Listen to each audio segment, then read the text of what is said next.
My cheating husband bet I'd cry when he served me divorce papers at Christmas dinner. But I already knew he was cheating with my own sister, the family's golden child. I signed the papers, then handed them a wrapped present. Their faces when they opened it and realized I knew everything. Hello everyone. Thank you for being here with me today. Go ahead and get comfortable, maybe pour yourself a cup of coffee or tea. What I'm about to tell you, it's not an easy story.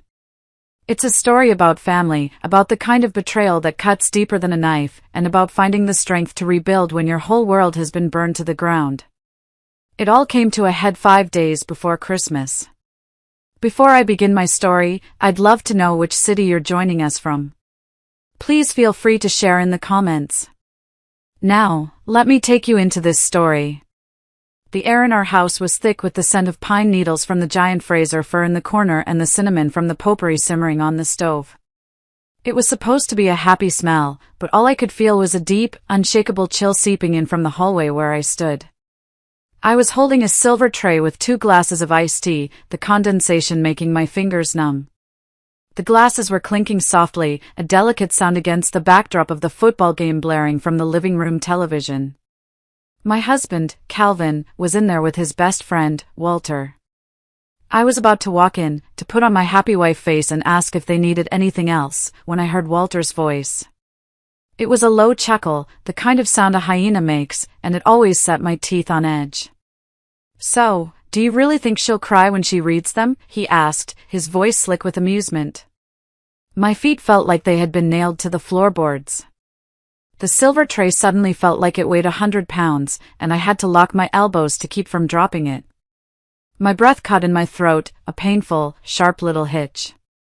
The roaring of the crowd on the TV faded away, and the only sound I could hear was the frantic, panic thumping of my own heart, a drumbeat of dread in my ears. Then came Calvin's voice. My husband's voice. A voice I once thought was the safest sound in the world. It was light, casual, and dripping with a smug, dismissive confidence that turned my stomach to ice. Crumble, he said, and I could practically hear the arrogant smirk on his face. She'll absolutely crumble. Women always do. They're so predictable. Predictable. He thought I was predictable. That one word struck me harder than a physical blow. For 8 years, I had bent myself into knots to be the wife he wanted, the woman he expected. And all he saw was a predictable cliché, a woman whose heartbreak could be wagered on like a football score. That was 5 days before Christmas. 5 days before the man I had promised my life to, the man I had built a home with, was planning to detonate my world as a form of holiday entertainment. He thought he knew me. He thought he had me all figured out. He had no idea that the woman he was so eager to break had been quietly, painstakingly gathering the pieces of herself for a very, very long time. But this story, it didn't really start there in that cold, lonely hallway. No. To understand how we got to that point, you have to go further back. The unraveling began long before they placed their bet. It started with family. It always starts with family, doesn't it? You see, I have a younger sister. Her name is Audrey. And to my parents, Audrey wasn't just their daughter, she was the sun their entire world revolved around. She was born with a sparkle in her eye and a charm that could disarm anyone. She was the golden child, the one who could do no wrong. I, on the other hand, was just Lorraine. The quiet one. The responsible one. The one who was always just there.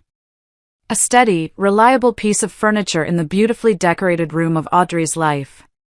Our childhood was a long, continuous lesson in this dynamic.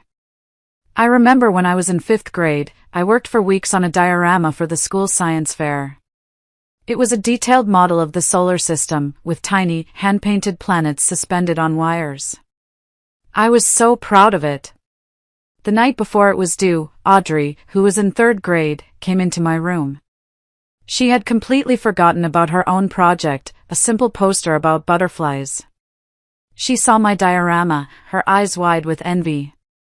The next morning, I came downstairs to find my diorama on the kitchen table, with Audrey standing next to it, explaining to my parents how she'd stayed up all night to finish her project.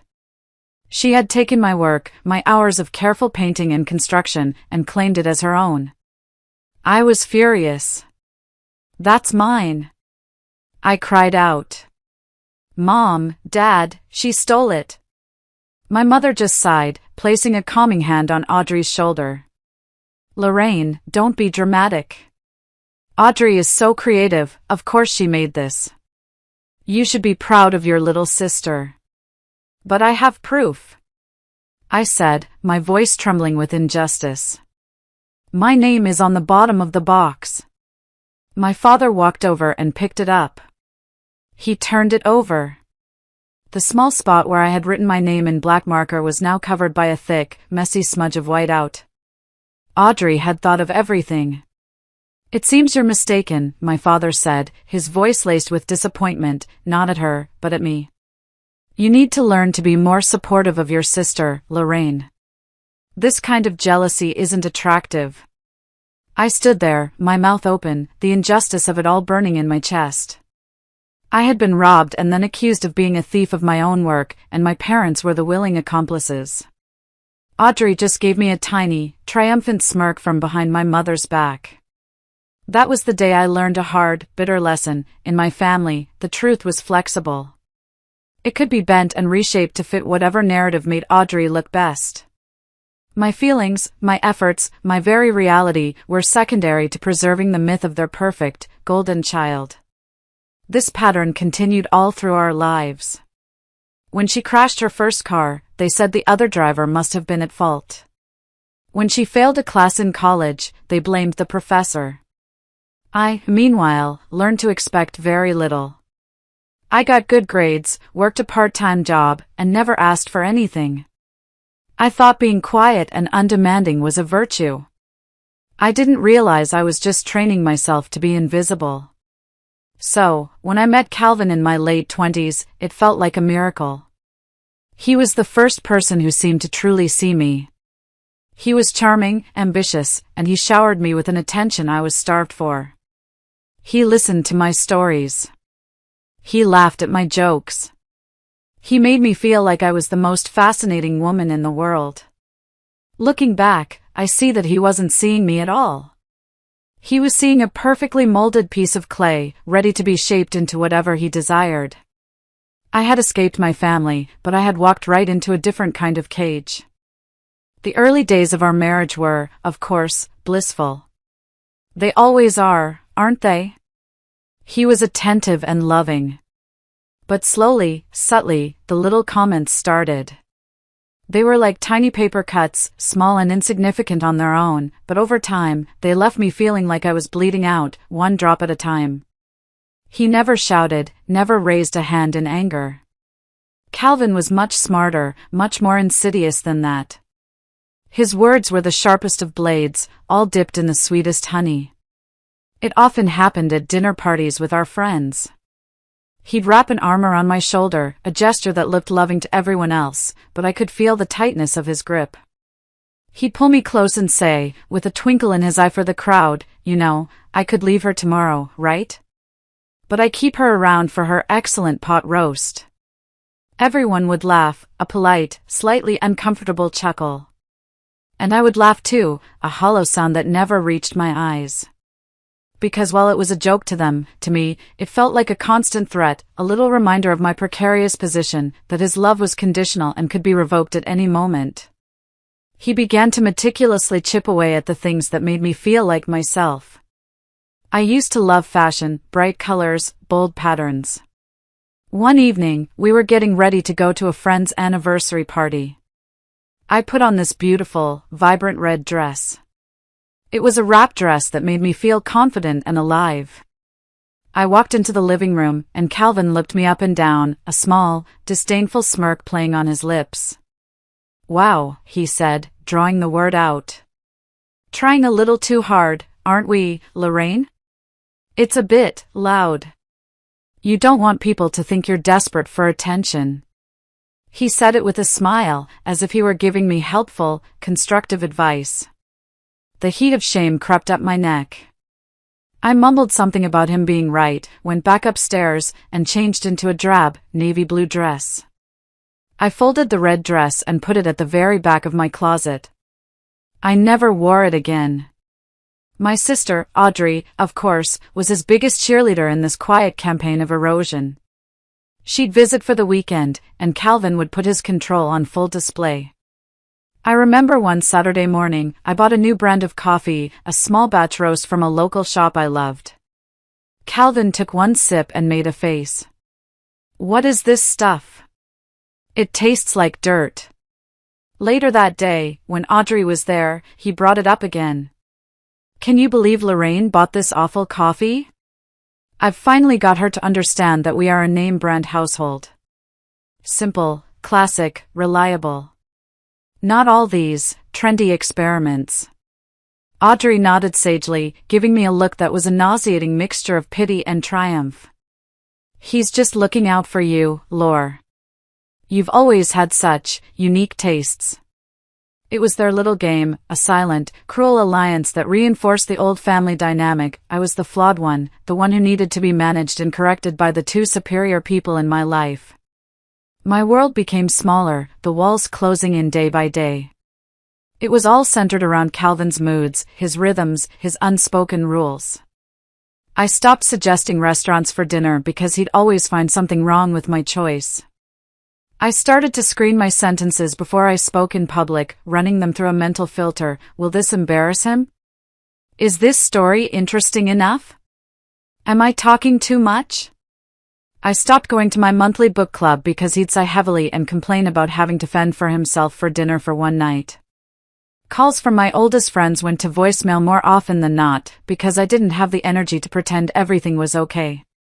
I was disappearing, piece by piece, and the most tragic part was, I was letting it happen. I had been trained my whole life to be accommodating, to not make waves. I was an expert at making myself smaller to make others feel bigger. The first real crack in my denial, the moment the fog began to clear just a little, came at his company's annual fundraising gala. It was one of those stuffy, black-tie events held in a soulless hotel ballroom. The wine was mediocre and the conversation was even worse. We were standing with a group of his colleagues when his boss's wife, a kind older woman, came over to compliment a vintage pearl necklace I was wearing, one that had belonged to my grandmother. I thanked her, and we chatted for a minute about antique jewelry. It was a nice, normal, pleasant conversation. But as soon as she walked away, Calvin turned to me, his eyes glazed with alcohol and a familiar, chilling contempt. He leaned in close, his voice a low hiss in my ear so no one else could hear. "You just can't help yourself, can you? Always needing the spotlight. Always clinging to people. God, you're so needy." My mouth went instantly dry. The hot, stinging flush of shame crept up my neck, a physical reaction I knew all too well. I didn't ask what had triggered his venom. I rarely did anymore. I just stood there, my smile frozen on my face, a perfect porcelain mask, until he decided to move on to the next conversation, leaving me standing alone. The car ride home was silent and thick with tension. When we got back, he slammed the car door and went straight for the liquor cabinet without a single word. I followed him into the house, my heels clicking softly on the hardwood floors. The old me, the me from a few years ago, would have dissolved into tears or desperately asked him what was wrong, begging for an explanation. The me from 1 year ago would have just retreated to our bedroom, avoiding the conflict, praying that he would be in a better mood in the morning. But that night, something different happened. Something inside me snapped. I watched him pour a large glass of expensive whiskey, his back rigid and unforgiving. And as I looked at the tense set of his shoulders, I didn't feel fear or sadness. I felt a cold, clear, and terrifying calm wash over me. The fog was finally gone, and I could see my marriage for exactly what it was, a prison with invisible bars. I walked over to the bar cart, my movements measured and deliberate. I picked up the whiskey bottle, poured a second generous measure into a clean glass, and handed it to him. He looked at me, his eyes narrowed in surprise. My hand was perfectly steady. My smile was serene. You know, I said gently, my voice even in low, you always joke about leaving. About how you could walk out tomorrow without a second thought. Maybe you're right. Maybe we should make it official. Just in case. He stared at me for a long second, then threw his head back and laughed. It wasn't a happy sound. It was a deep, careless, mocking laugh that bounced off the high ceilings. Make it official? What the hell are you talking about, Lorraine? A document, I said, my heart pounding against my ribs like a trapped bird, but my voice never wavering. Something simple. Like a postnup. Just a little agreement that says if we do ever split up, things will be simple. For your protection, of course. I added the last part as bait, a direct appeal to his massive, fragile ego. He chuckled, taking a big gulp of whiskey and gesturing around the expensive living room. You really think I need a piece of paper to protect all this from you? That's adorable. He was drunk, arrogant, and thoroughly enjoying what he perceived as a moment of pathetic, desperate weakness on my part. He spotted a stack of cocktail napkins on the bar, the flimsy paper kind with the gold-embossed logo of some fancy distillery. He grabbed one, took a pen from the pocket of his tuxedo jacket. Fine, he slurred, a cruel, self-satisfied grin spreading across his face. You want a document? Here's your damn document. With a flourish, he scribbled on the napkin, his handwriting sloppy and angular. In the event of a divorce, I, Calvin Miller, agree to give Lorraine Miller 70% of all current and future assets, including my salary, inheritance, and company shares. She gets the house. No contest. He signed his name with a jagged, triumphant slash at the bottom, the ink bleeding slightly into the cheap, absorbent paper. There, he said, shoving the napkin into my hand as if it were a piece of trash. Go get it notarized if you're that scared I'll leave you high and dry. Now, leave me alone. He then stumbled over to our leather couch, collapsed onto it, and was snoring within minutes. He forgot about that napkin by morning. In the harsh light of day, with a pounding hangover, it was nothing more than a drunken joke to him, another way to humiliate his needy, predictable wife. But I didn't forget. I stood in the silent kitchen, holding that flimsy, stained piece of paper in my hand. It felt like the heaviest thing in the world. It wasn't a joke to me. It was a key. It was a lifeline. It was a beginning. The next morning, the house was filled with the sounds of Calvin's misery. He groaned as he shuffled to the kitchen for coffee, complaining about the sunlight streaming through the windows. He was nursing a vicious hangover and had no recollection of our conversation. As I handed him a glass of water and 2 aspirins, my mind was miles away, replaying the moment he'd signed that napkin.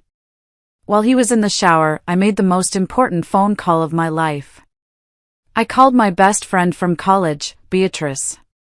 Bea and I had been inseparable in school, but life had pulled us in different directions. She'd moved to the city, gone to law school, and was now a partner at a prestigious firm, a shark in a designer suit. We didn't talk as often as we used to, but she was the kind of friend where years could pass and you could pick up right where you left off. Bea, I said, my voice barely a whisper, clutching the phone so tightly my knuckles were white. I need your help. It's a legal thing. And you have to promise you won't ask any questions until you see it. There was a pause on the other end, and then her voice, warm and steady, came through. Okay, Lore. I'm here. What do you need? We agreed to meet at a quiet, out-of-the-way coffee shop halfway between our towns. I spent the entire drive rehearsing what I would say, my hands trembling on the steering wheel. I placed the napkin inside a protective plastic sleeve and tucked it into a folder in my purse, guarding it like it was the crown jewels. When I saw Bea sitting at a corner table, it was like a dam inside me broke. She looked the same, sharp, intelligent eyes, a no-nonsense haircut, and an aura of competence that was incredibly reassuring. She stood up and gave me a hug, and I had to fight back tears. Okay, you look like you've seen a ghost, she said gently, pulling out my chair for me. Talk to me. Without a word, I opened my purse, took out the folder, and slid the plastic-sleeved napkin across the table. Beatrice picked it up, her perfectly manicured eyebrows raised in confusion. She read the words Calvin had scrawled. I watched her expression shift in real time, from curiosity to disbelief, then to a dawning, incandescent anger on my behalf. Her professional composure evaporated, replaced by the fierce loyalty of a true friend. She looked up at me, her eyes boring into mine. "Lorraine, tell me exactly what happened. Did he sign this willingly?" I just nodded, unable to find my voice. I took a shaky breath and recounted the events of the previous night, the gala, his cruel words, the drunken, arrogant performance at home. She listened intently, never interrupting. When I finished, she leaned back in her chair, the leather groaning under her weight. She put on her reading glasses and read the napkin again, slowly this time, her lawyer brain dissecting every word. After a few long, silent minutes, she looked up, and there was a look in her eyes I'd never seen before, a mixture of profound pity for what I'd endured and a fierce, unholy admiration for what I had just done. "It's elegant," she said, her voice low. "In its own twisted, pathetic way. He gave you the knife, Lorraine." She paused, letting the words sink in, her gaze never leaving my face. "You just have to decide when, and how, to use it." I sat across from her, twisting my own napkin into shreds in my lap. "I don't want revenge, B," I whispered, and at that moment, I truly meant it. I just want to feel safe. I feel like I'm drowning." "I know," she said, her voice softening. "And you will be safe. But we're not going to rely on just this." She tapped the napkin. "We're going to reinforce this. We're going to take his drunken joke and build a fortress around it, brick by legal brick." And that's exactly what we did.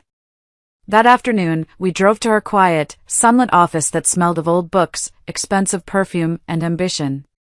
For the next 3 hours, we turned Calvin's act of hubris into an ironclad legal weapon. Beatrice was a genius. She drafted an official addendum, a document that referenced the informal agreement written and signed on said date, and added layers of legal clarity. We included provisions he'd never think to contest, spousal protections, detailed financial splits that specifically mentioned his future inheritance from his wealthy parents, and a clause that stated his signature on the napkin served as a voluntary and binding agreement. He was drunk, B, I worried. Can he claim he wasn't of sound mind? "Let him try," she said with a grim smile. Drunkenness is rarely a successful defense for signing a contract, especially when the terms were, by your account, his own arrogant invention. We will argue he was in a state of extreme hubris, fully aware of his actions. It's his handwriting. His signature. She made me sign the addendum, then she notarized both documents together, stapling the original, precious napkin to the back of the official papers. She made 3 certified copies. "One for you, to be kept somewhere he would never dream of looking," she instructed, her voice all business. "One for my firm's secure files, and one for a safety deposit box that you will open in your name tomorrow." She handed me an encrypted flash drive. "And this has scanned copies of everything. This goes on your keychain. It never leaves your side." As I stood to leave, emotionally and physically drained, she put a hand on my arm. She gave me a look I hadn't seen from her since we were college roommates, plotting how to get back at a guy who had been a jerk to one of our friends. Except this time, it wasn't a prank. It was a war strategy. "He thinks you're weak, Lore," she said quietly but with fierce intensity. "He thinks you're predictable. That is now your greatest strength. Let him keep thinking it. Go home, be the perfect wife. Smile, be sweet, be accommodating. The longer he underestimates you, the stronger our position gets." That night, I returned home to a scene of domestic bliss. Calvin was on the couch watching a football game, a beer in his hand, completely oblivious. He had no memory of the night before, of the napkin, of the immense power he had so carelessly and arrogantly handed over to me. "Dinner's almost ready, honey," I said, my voice light and cheerful as I breezed past him into the kitchen. He just grunted in acknowledgement, his eyes glued to the screen. That was the beginning of my performance. My Oscar-worthy performance. And I played the role of the devoted, slightly dim-witted wife better than I ever thought I could. I became the woman he bragged about to his friends, polished, pleasant, and completely pliable. When he made a cutting remark about my spending habits in front of others, I would laugh along and say, "He's right, I have to be managed." When he got his annual bonus at work, I gushed about how brilliant he was, even though I knew his numbers were down and the bonus was smaller than the year before. I was everything he wanted me to be on the surface. He thought I was softening, that I had finally accepted my place. What he didn't see was that I was sharpening. Every forced smile, every feigned agreement, was me honing the blade.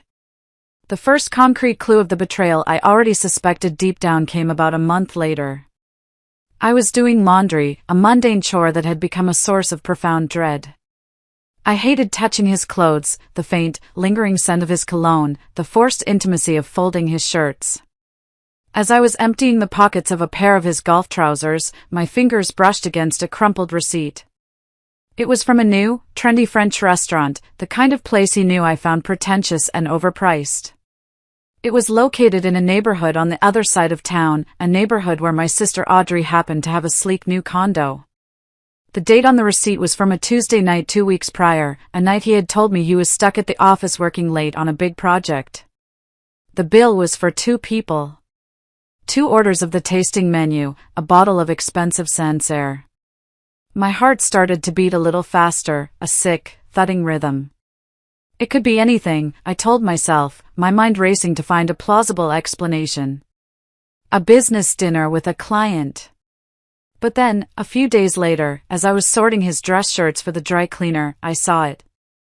There, on the crisp, white collar of a shirt he had worn that same week, was a faint, almost invisible smudge. It wasn't just any color. It was a deep, vibrant, berry red. Lipstick. And I knew that color. My stomach dropped. It was Crimson Kiss by Chanel. The exact shade I had gifted to Audrey for her birthday last Christmas, after she had gone on and on about how much she loved it. The shade she now claimed was her absolute favorite. The air left my lungs in a painful rush. It was one thing to feel a vague, gnawing suspicion in the pit of your stomach. It was another thing entirely to see it, to have the cold, hard, physical proof right there in my hands. The betrayal was a physical blow, a punch to the gut that left me breathless and dizzy. It wasn't just my husband. Of course, it wasn't just him. It was my sister. My golden child sister, the one who had been given everything on a silver platter her entire life, and still, she wanted the one thing that was mine. My first, primal instinct was to scream. To take that stained shirt and throw it in his face, to call Audrey and unleash a torrent of rage and pain. But then Beatrice's words echoed in my head, a calming mantra in the storm: the longer he underestimates you, the stronger you get. So, I didn't scream. I didn't cry. My tears had run dry a long time ago. I took a deep, steadying breath. I walked into my home office and closed the door. I laid the shirt flat on the scanner bed and took a high-resolution, full-color scan of the collar. I also scanned the restaurant receipt. I saved both files to the encrypted flash drive Beatrice had given me, in a folder I labeled Household Expenses 2023. Then, I walked back to the laundry room, took out my best stain remover, and carefully, methodically, pre-treated the lipstick stain on the collar, just like any good, dutiful wife would. I put the shirt in the dry cleaning pile. That night, I made his favorite dinner, lasagna from scratch, with 3 kinds of cheese and homemade marinara sauce. He came home from work, kissed my cheek, and told me how wonderful the house smelled. He sat at the dinner table, raving about my cooking, completely unaware that I had spent the afternoon documenting the evidence of his sordid, incestuous affair with my sister. "You seem particularly happy tonight," he commented as I served him a second generous portion, his eyes shining with contentment. "I'm just happy to have you home," I replied, my smile never wavering, my voice as smooth as silk. From that day forward, I lived a double life. On the surface, I was the perfect, adoring wife, a placid sea of contentment. But underneath, I was a detective in my own home, a spy in my own marriage. I was a woman on a mission, gathering intelligence with a cold, detached precision. Every receipt, every suspicious text message I glimpsed on his unlocked phone, every lie he told, it was all meticulously documented. I became an amateur tech expert. I learned about cloud syncing and data recovery. I discovered that he had never turned off the location tracking on his phone, which synced to our family plan tablet. On nights he claimed to be working late at his downtown office, the little blue dot on the map showed him at a location that corresponded exactly with Audrey's luxury condo building. I took screenshots.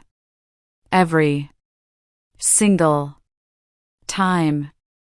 They thought I was a fool. They had no idea that their arrogance was my greatest asset. They became sloppy, confident in my ignorance. He'd work late on the same nights Audrey had a girlfriend's birthday dinner. He'd come home smelling faintly of her perfume, a cloying floral scent I knew as well as my own.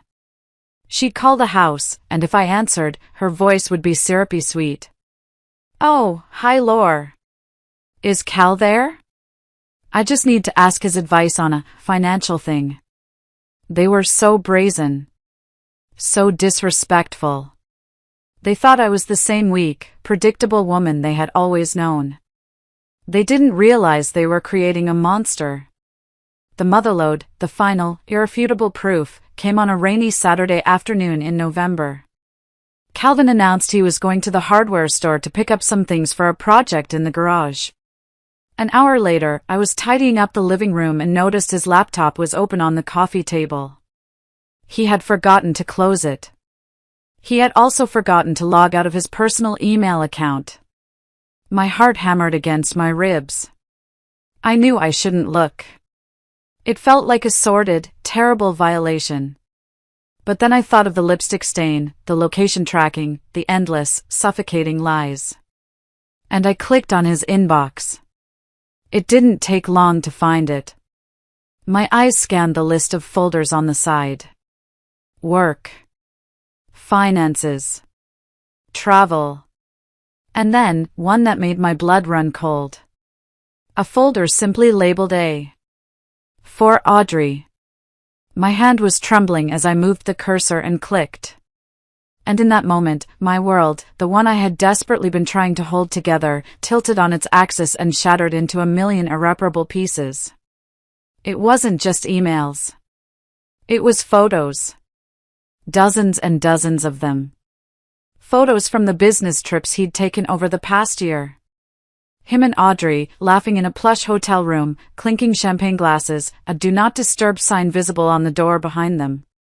Him and Audrey on a sun-drenched beach I'd never been to, his arm wrapped possessively around her waist as she wore a bikini I recognized, one I had helped her pick out.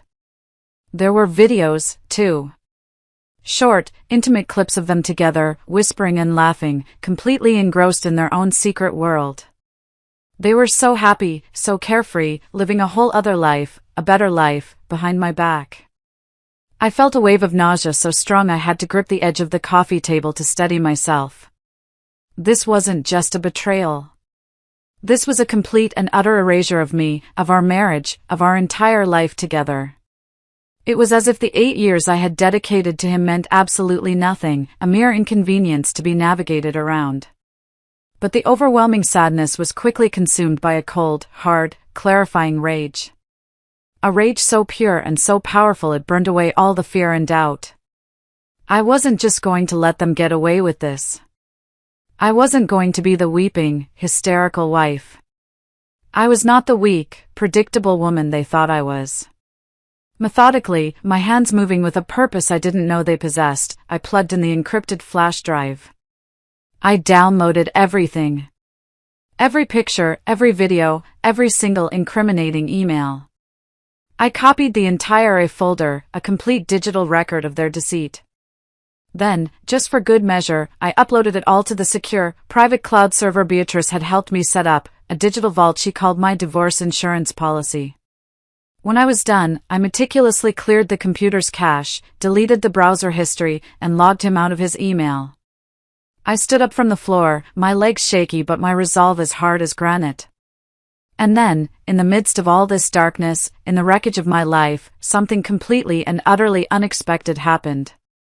A few days later, I was feeling off. Not just emotionally, but physically. I was unusually tired, a deep, bone-weary exhaustion that sleep couldn't fix. The smell of coffee, which I used to love, suddenly made me feel nauseous. I chalked it all up to the immense stress I was under. My body was simply reacting to the turmoil in my mind. But after a week of feeling this way, a small, impossible, terrifying thought started to take root in the back of my mind. The last time I had felt like this was never. I drove to the pharmacy during my lunch break, my hands trembling on the steering wheel. I walked through the aisles in a daze, bought a pregnancy test, and tucked the small box into the bottom of my purse as if it were contraband. I went home, my heart pounding a frantic, irregular rhythm, and locked myself in the master bathroom. I followed the instructions on the box, my hands shaking so badly I could barely hold the little plastic stick. I placed it on the marble counter and waited for what felt like an eternity. 3 minutes. The longest 3 minutes of my entire life. I stared at my reflection in the mirror, at the pale, haunted woman looking back at me, and I didn't recognize her. The timer on my phone beeped. I took a deep, shuddering breath and looked down. 2 pink lines. Bright, clear, and undeniable. Pregnant. I sank down onto the cool tile of the bathroom floor, my back against the vanity, the little plastic stick clutched in my hand. 1,000 emotions washed over me at once, a tidal wave of fear, shock, and disbelief. And then, underneath it all, a fierce, protective, and utterly overwhelming joy. A baby. Our baby. My baby. I put a hand on my still flat stomach. In that single, breathtaking moment, everything changed. My perspective shifted. This wasn't just about me anymore. This wasn't about revenge for a broken heart or a shattered marriage. This was about protecting my child. This baby, this innocent, unborn soul, deserved a life free from the poison of lies and betrayal. This baby deserved a mother who was strong, whole, and free. Calvin's betrayal had almost destroyed me. But this tiny, unborn child? This child had just saved me. It had given me a reason to fight not just for my past, but for our future. A future that, I now knew with absolute certainty, would not include Calvin or his treacherous sister. The pregnancy became my most fiercely guarded secret. It was the one pure, hopeful thing in my life, and I refused to let it be tainted by the ugliness that surrounded me. It fueled my determination, turning my quiet resolve into an iron will. Every time I felt my courage waver, every time the loneliness threatened to overwhelm me, I would place a hand on my belly and remember who I was fighting for. As the holidays approached, the atmosphere in the house grew thick with a sickening, festive tension. Calvin and Audrey were practically glowing with their secret, thinking their moment of triumph was just around the corner. They started planning for the holidays with a ghoulish enthusiasm that turned my stomach. "We should definitely have your parents over for Christmas dinner, Lore," Calvin suggested one night, putting on a show of being the magnanimous, family-oriented husband. And Audrey, of course. We have to have Audrey. Let's make it a real family affair this year. Oh, that would be absolutely lovely. Audrey gushed over the phone a few days later when he put her on speaker. I can't wait. It's going to be a Christmas to remember. Oh, you have no idea, I thought to myself, a cold, grim smile touching my lips. You have no idea. The final, disgusting piece of their plan fell right into my lap 2 weeks before Christmas. It was a Tuesday night. Calvin had come home late, had a few too many drinks while watching television, and had fallen asleep on the couch, his phone lying face up on the cushion next to him. I was walking through the room to turn off the lights when the screen lit up with a new message notification. It was from Audrey. My heart stopped. My first instinct was to walk away. But I couldn't. I had to know. Her message read, "Everything set for the 25th? The lawyer has the papers ready." I can't wait to see her face when she realizes she's getting kicked out of her own house for Christmas. A moment later, a reply from Calvin, which he must have typed in a drunken stupor before passing out, appeared on the screen, all set. The server is booked. He's going to pose as a carol singer and bring them out with dessert. I'm calling it Operation Christmas Surprise. Walter bet me $50 she'll cry. Audrey replied instantly with a string of laughing emojis. Only 50? I'd bet 100. It's going to be epic. After that night, she'll have nothing, and you and I will finally have everything. Merry Christmas to us. I stood there in the dark, silent living room, bathed in the cold blue light of the phone screen, and I read their cruel, casual words over and over again. Operation Christmas Surprise. They had turned the complete and utter destruction of my life into a game. A holiday joke. But I didn't feel hurt anymore. The capacity for them to wound me had been exhausted. I didn't feel anger. I felt calm. A chilling, absolute, and terrifyingly clear calm. They had just handed me their entire playbook. They thought they were the directors, the producers, the stars of this sordid little drama. They thought they were planning my downfall, but all they were really doing was setting the stage for their own. With a steady hand, I took my own phone out, took a clear photograph of their conversation, and emailed it to my secret account. Then, ever so gently, I picked up Calvin's hand, used his thumb to unlock his phone, opened the message thread, and deleted the entire conversation. Let them think their secret was safe. Let them walk into their own trap. That night, as I lay in bed next to my sleeping, treacherous husband, his snores filling the silence, I stared at the ceiling and thought about candles, and cranberries, and a perfectly roasted turkey. I thought about my parents, who would be there, ready to witness my public humiliation and then rush to comfort their precious, wronged Audrey. He was planning my downfall like a cheap party trick. He thought I was predictable. But he wasn't the only one with a performance prepared. He had forgotten something critical. When you hand someone a knife, day after day, year after year, you don't get to act surprised when they finally learn how to wield it with surgical precision. Christmas Day arrived, cloaked in a pristine, picture-perfect layer of fresh snow. Our house looked like something out of a glossy magazine. The 20-foot Fraser fir in the living room blinked with thousands of perfect white lights. A fragrant, flickering garland of pine and holly framed every window. The dining table, my pride and joy, gleamed under the soft, flattering light of the crystal chandelier. It was all curated, beautiful, and falsely warm, a perfect stage for the gut-wrenching drama that was about to unfold. My parents arrived first, my mother immediately starting to fuss over the centerpiece, my father already deep in a conversation about football with Calvin. Then, the star of the show, Audrey, made her grand entrance. She was wearing a ridiculously expensive cashmere dress in a shade of emerald green that I knew for a fact Calvin had bought for her on one of his business trips. She swept into the room, hugged me tightly, and whispered "Merry Christmas, sis," in my ear, her voice dripping with fake, cloying affection. She smelled of her signature perfume, the same cloying floral scent that had haunted my husband's clothes for months. I just smiled, a masterpiece of serene composure. "You too, Audrey.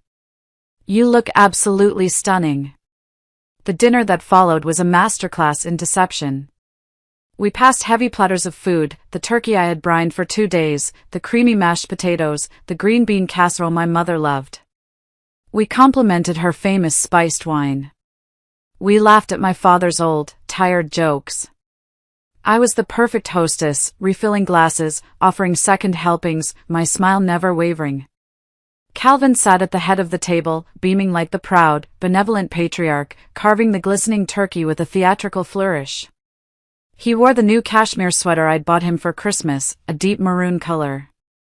The irony of me, dressing the man who was actively, gleefully plotting my utter undoing, was not lost on me. It was just one more layer in this twisted farce. My parents, as always, fawned over Audrey. They praised her recent promotion at work, a promotion I knew she had gotten by shamelessly taking credit for a junior colleague's project. They marveled at her ambitious plans for a trip to Europe in the spring. I sat there, a polite, fixed smile on my face, feeling like a ghost at my own table, an extra in the movie of their lives. As the main course plates were cleared and the pleasant buzz of wine settled into the room, I saw it. A subtle nod from Walter, Calvin's best friend and co-conspirator, from across the table. Calvin caught my eye and gave me a small, conspiratorial wink. It was an overconfident, self-satisfied gesture. The show was about to begin. He stood up slowly, a practiced, solemn expression on his face. He tapped his water glass with a butter knife, the clear, ringing sound cutting through the low hum of conversation. The room fell silent. "All right, everyone," he announced, clearing his throat dramatically. "Before we bring out dessert, I have a little something, a special Christmas gift, for my lovely wife, Lorraine." My mother clasped her hands together in delight, a genuine smile on her face, no doubt expecting a classic, last-minute husband gift like a necklace or a pair of earrings. Audrey had a smug, predatory gleam in her eyes, a look of barely concealed triumph. Calvin reached into the inner pocket of his blazer, but instead of a small, velvet-wrapped box, he pulled out a plain, stark white, legal-sized envelope. He walked over to my side of the table with the slow, deliberate swagger of a man who believed he was about to deliver the grand finale of a masterpiece. "Merry Christmas, babe," he said, his voice loud and clear, making sure everyone could hear, as he placed the cold, sterile envelope in front of my dessert plate. I could hear Walter's quiet, smug chuckle from his end of the table. No one else laughed. The envelope felt alien and out of place, a harbinger of doom amidst the festive red and green decorations. I looked at it for a long moment, feeling every single eye in the room on me. Then, with calm, unhurried, deliberate movements, I picked it up. My hands were perfectly steady. I slid my finger under the flap and opened it. My eyes scanned the first line of the document inside. Petition for dissolution of marriage. He had already signed it. It had already been filed with the court that morning. He had even used a yellow highlighter on a section at the bottom, like a proud schoolboy showing off his homework, detailing his incredibly generous offer to let me keep my 5-year-old car and my personal belongings. I looked up from the papers. His smile was wide, expectant, positively glowing with anticipation. He was waiting for the tears. He was waiting for the screams. He was waiting for me to crumble, just as he'd so confidently predicted. So I smiled back. A sweet, serene, and completely unreadable smile. "Thank you, Calvin," I said softly, my voice barely above a whisper, but carrying across the silent room. A flicker of confusion, a tiny shadow of doubt, crossed his face. This wasn't the reaction he had wagered on. This wasn't in the script. I reached into my small evening clutch, pulled out a sleek, silver fountain pen, and uncapped it with a satisfying click. In one smooth, elegant, and unwavering stroke, I signed my name right next to his. I dated it, capped the pen, and slid the now-executed divorce papers back across the polished table toward him. "Done," I said, my voice clear and final. The silence in the room was now so thick you could cut it with a knife. Calvin just blinked, his smile faltering, caught completely off his guard. That's it?" he asked, his voice a little too casual, a little too high-pitched. "That's it," I echoed, my calm smile never leaving my face. Then, without missing a single beat, I reached under my chair. "But since we're exchanging such thoughtful, life-altering gifts," I said, my voice rising slightly, clear and steady, "I have one for you, too." I lifted a beautiful, perfectly wrapped, golden ivory box and placed it on the table with a soft thud, right between his dessert plate and his shattered ego. "What's this?" he asked, his bravado starting to crack and crumble around the edges. "Open it," I said. He hesitated, his eyes darting around the table, looking for support that wasn't there. Then, with clumsy fingers, he tore at the expensive wrapping paper, revealing a simple, unassuming black leather folder. He opened it. I watched his face. I will savor the memory of his face in that moment for the rest of my life. I watched the color drain from his cheeks, leaving him a pasty, sickly gray. I watched his lips move silently as he read, and reread, the words he himself had drunkenly scrawled on a cheap cocktail napkin almost a year ago, the napkin that was now notarized, reinforced, and stapled to a legally unshakable addendum. "What is this?" Walter asked, leaning in, his face a mask of confusion. Calvin didn't answer. He couldn't. So, I did. "It's the postnuptial agreement that Calvin wrote and signed nearly a year ago," I explained cheerfully to the stunned table. "The one that gives me 70% of all our current and future assets, the house, his stock portfolio, and a significant portion of his future earnings, including any potential inheritance he might receive. My lawyer, the brilliant Beatrice Shaw, tells me it's as solid as a rock." Calvin finally found his voice, sputtering, his face a mask of disbelief. But I filed for divorce first." "That doesn't count." "This is a joke." "Actually, it does count," I replied, my smile widening. "Your filing first only serves to activate the terms of the agreement you yourself wrote. Every asset, every clause, you gave it all to me, Calvin. In writing." My mother let out a small, strangled gasp. My father just stared, speechless, his fork hovering halfway to his mouth. But I wasn't done yet. Not by a long shot. "Oh, and I have one more little gift," I said, my voice soft but carrying across the stunned room like a death knell. This one is for both of you." I reached into my clutch again and pulled out another, smaller, thinner envelope. I slid it across the table so it stopped right between Calvin's trembling hand and Audrey's terrified, frozen face. Audrey looked at the envelope as if it were a venomous snake. With trembling fingers, she picked it up and opened it. Inside was a single, small, black and white photograph. A sonogram. "I'm pregnant," I announced to the silent, suffocating room. 8 weeks today. I watched Calvin's face. It was a chaotic, spectacular implosion of emotions. First, shock. Then, a tiny, fleeting flicker of involuntary joy.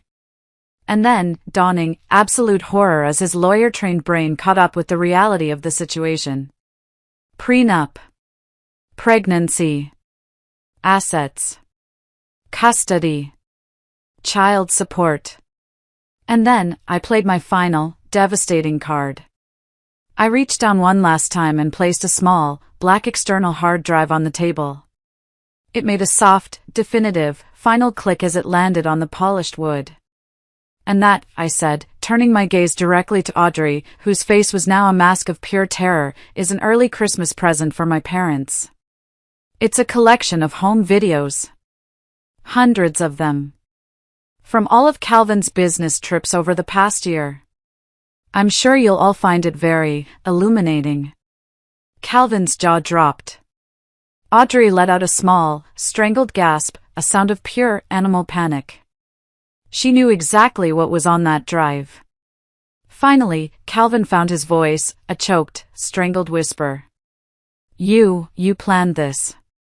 I met his eyes, my gaze steady, cold, and unwavering.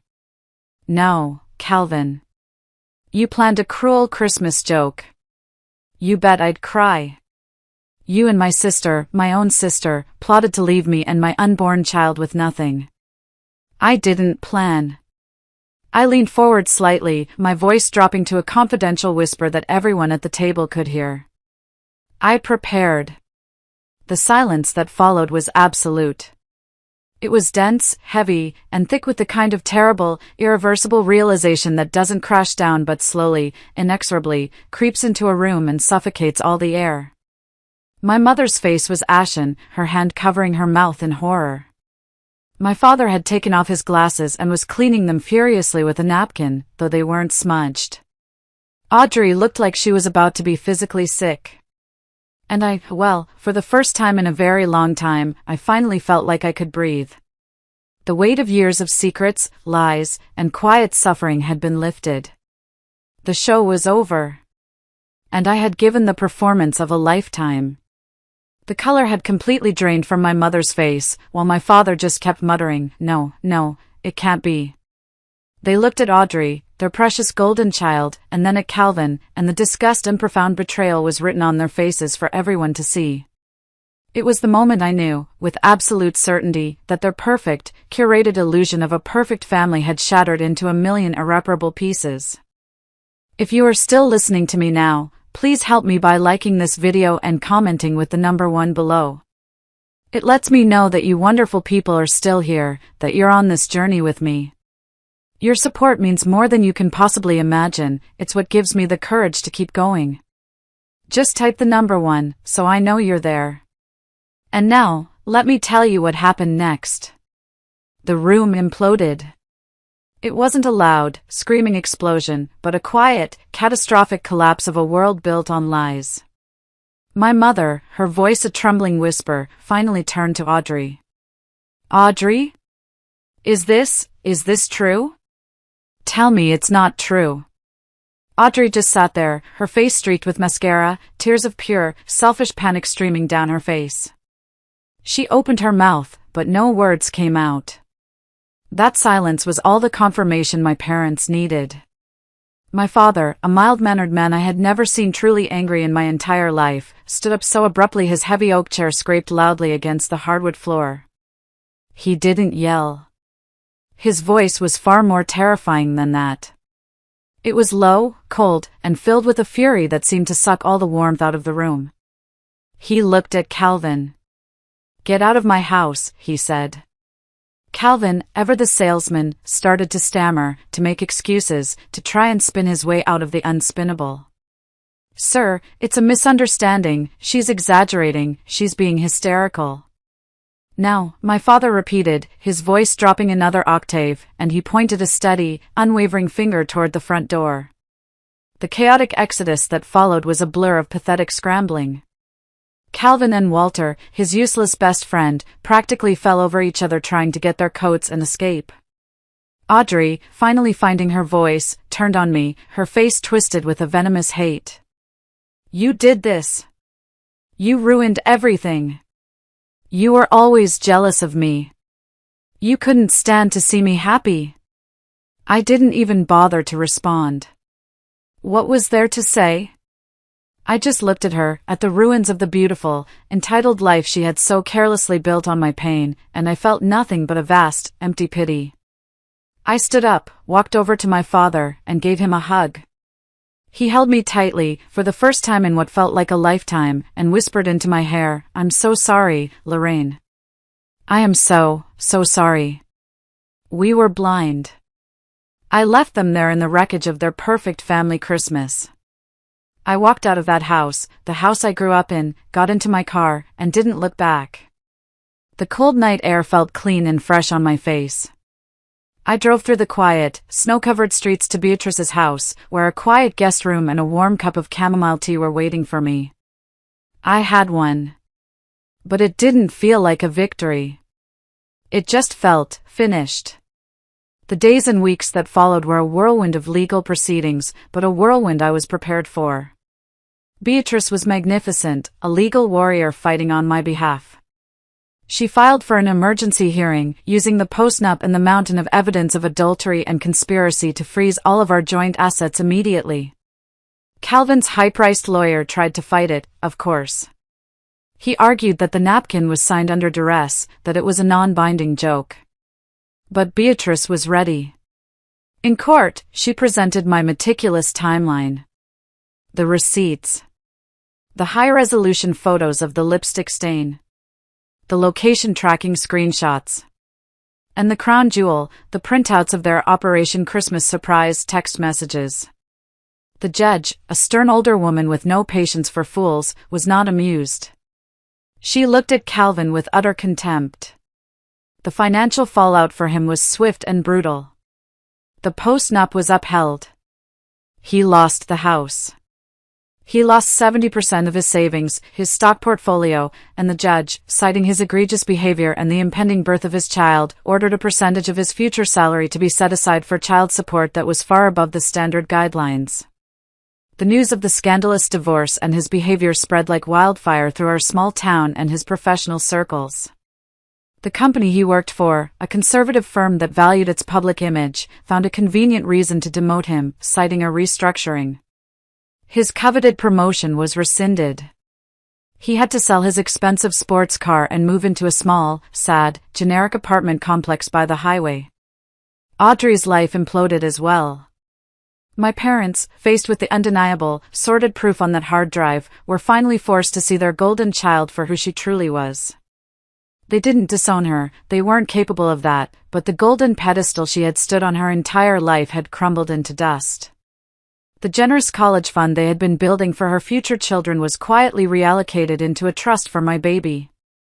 She was no longer the center of their universe, and for the first time in her life, she had to face real, tangible consequences. She couldn't handle it. The last I heard, she had quit her job and was living off what was left of her savings, her social life in tatters. Me? I took the settlement and I ran. I focused on my baby. I bought a small, charming house with a big backyard in a new town, a place where no one knew my story, where I could just be Lorraine. I painted the nursery a soft, sunny yellow and filled it with second-hand furniture I lovingly restored myself. I spent my days walking in the park, reading books on a bench, and feeling the miraculous flutters of my baby kicking. I slowly, carefully, began to rebuild my life, not on the ashes of the old one, but on fresh, solid ground. 7 months later, on a warm summer evening, I gave birth to a beautiful, healthy baby girl. She had my eyes and a full head of dark, curly hair. I named her Hope. Because that's what she was. My anchor. My future. My hope for a new beginning. And that brings us to today. It's Christmas again, 1 year later. The air in my new, small home is filled with the scent of baking sugar cookies in a real, slightly lopsided pine tree, decorated with clumsy, homemade ornaments Hope and I made together. The dining table is smaller, cozier. Beatrice is here, bouncing a giggling Hope on her knee. My parents are here, too. Our relationship is still a work in progress, a slow, careful process of healing, but for the first time, they see me. Not as Audrey's less shiny sister, but as me. As a mother. As a survivor. They look at me with a respect I had spent my entire life craving. There's laughter. Real, unforced, belly-aching laughter. The kind that bubbles up from a place of genuine joy, not performance. Later that evening, after everyone has gone home, I'm sitting in a comfortable, worn armchair by the fireplace, my daughter asleep on my chest, her tiny, rhythmic breaths warming the fabric of my sweater. The house is quiet, filled with the kind of deep, comforting peace that I once thought was a fiction, something that only happened in movies. I look at Hope's perfect, sleeping face, her tiny fingers curled trustingly around mine. I think about the man who once bet $50 that I would crumble, and the sister who helped him try to break me. He said I'd be nothing without him. He thought I was predictable. I lean down, kiss her soft, downy hair, and whisper into the quiet warmth of the room. Turns out, I murmur, a real, genuine, and triumphant smile spreading across my face, I'm everything without him. Thank you all so much for listening to my story. It means the world to me that you've shared this space and this time with me. If my journey resonated with you, if you've ever felt underestimated, betrayed, or had to fight your way back to yourself, please share your thoughts and feelings in the comments below. Your stories matter. And please, don't forget to like this video and subscribe for more stories of strength, survival, and new beginnings. Remember, you are never, ever alone.